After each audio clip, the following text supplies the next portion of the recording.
Magandang araw mga ka-senior citizen. May napakagandang balita akong ihahatid sa inyo ngayon. Kamusta na kayo? Ako si Maria at kung kayo ay nakakatanggap ng Niaral Pension o may magulang lolo o lola na beneficiary ng Mrs., kailangan niyong mapanood itong buong video na ito. Alam niyo ba nakakalabas lang ng 15? 5 na dagdag sa pension.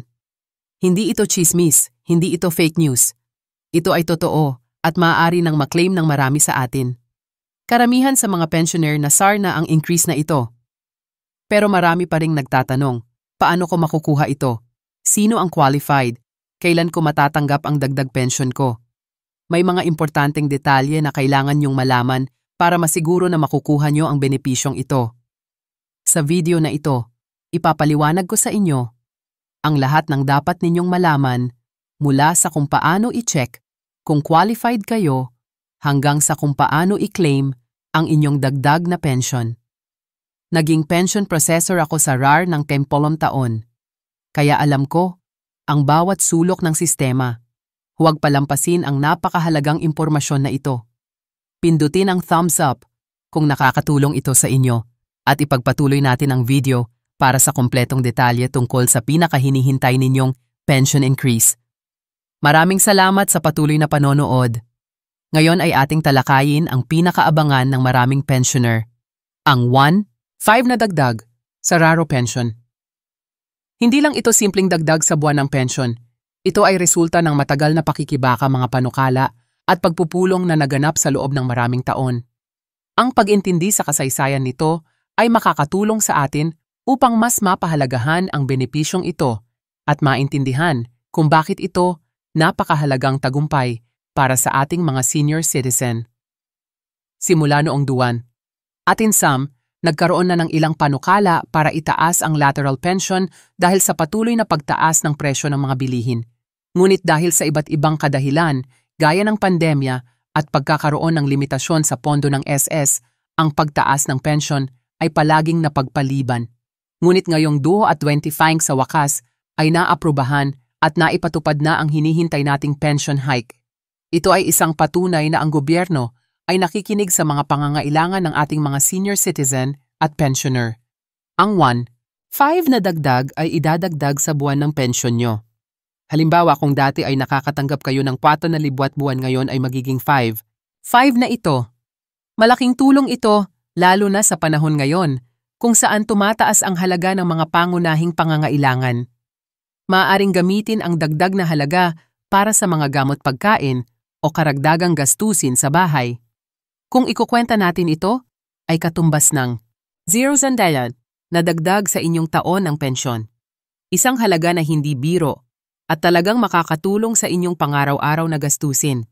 Pero heto ang dapat niyong malaman.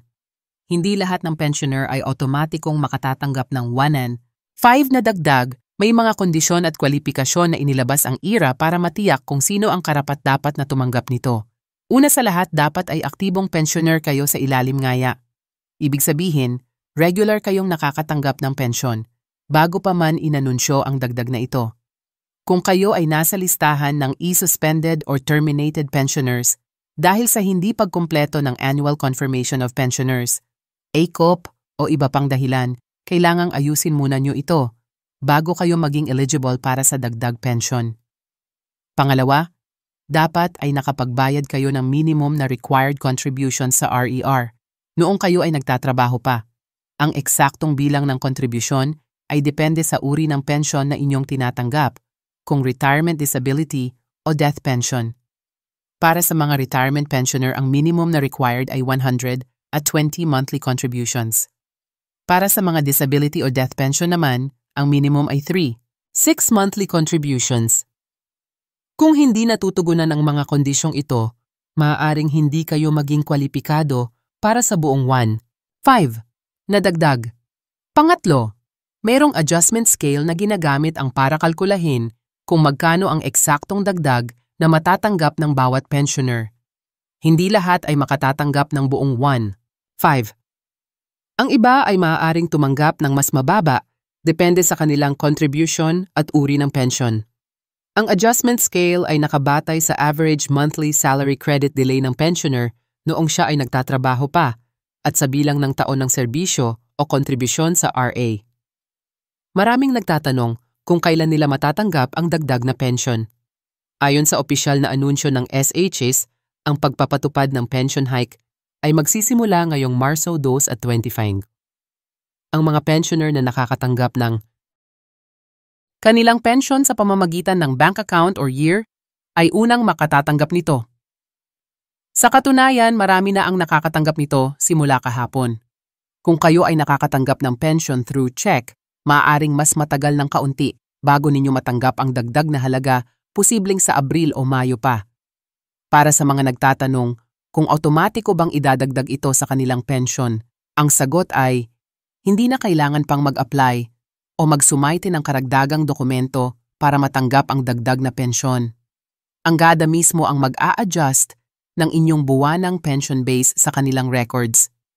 Gayunpaman, para sa mga pensioner na naniniwala na hindi sila nakatanggap ng tamang halaga o walang natanggap na dagdag sa kanilang pensyon, maaari silang makipag-ugnayan sa pinakamalapit na RAELA branch o tumawag sa AELA hotline para mag-inquire.